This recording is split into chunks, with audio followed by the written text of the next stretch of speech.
Hello guys, welcome my channel. আজকে করে দেখাবো মুরগির মাংস।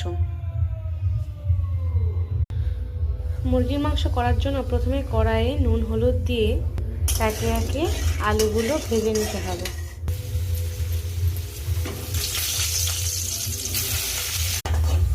এরপর এতে পেঁয়াজটা দিয়ে ভালো করে ভাজতে থাকবে, লাল লাল করে ভাজা হবে। পেঁয়াজ ভাজতে ভাজতে এতে কিছুটা দিয়ে দিচ্ছি চিনি, এতে স্বাদটা খুব ভালো আসে।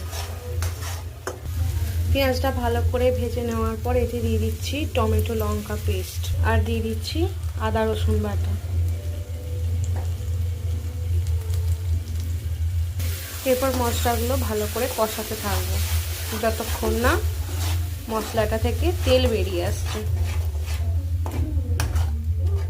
এরপর এতে সামান্য পরিমাণে দিয়ে দিচ্ছি লাল মরিচের গুঁড়ো, ধনে গুঁড়ো 1 চা চামচ, জিরে গুঁড়ো 1 চা চামচ, দিয়ে দিলাম পরিমাণ মতো হলুদ। এবার মশলাটা ভালো করে কষতে থাকবো। মশলাটা কষানো হয়ে গেলে এতে দিয়ে দিচ্ছি পরিমাণ মতো নুন আর একটু মিট মশলা।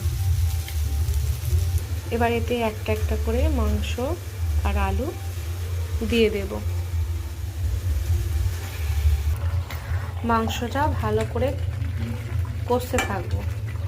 কষানো হয়ে গেলে এতে পরিমাণ মতো জল দিয়ে দেব। দেখুন এতে পরিমাণ মতো জল দিয়ে দিলাম। এবার মাংসটা একটু সেদ্ধ হবে। সেদ্ধ হওয়ার পর ফিরে আসছি আমি। মাংস সিদ্ধ করতে দেওয়া ছিল, মাংস সেদ্ধ হয়ে গেছে।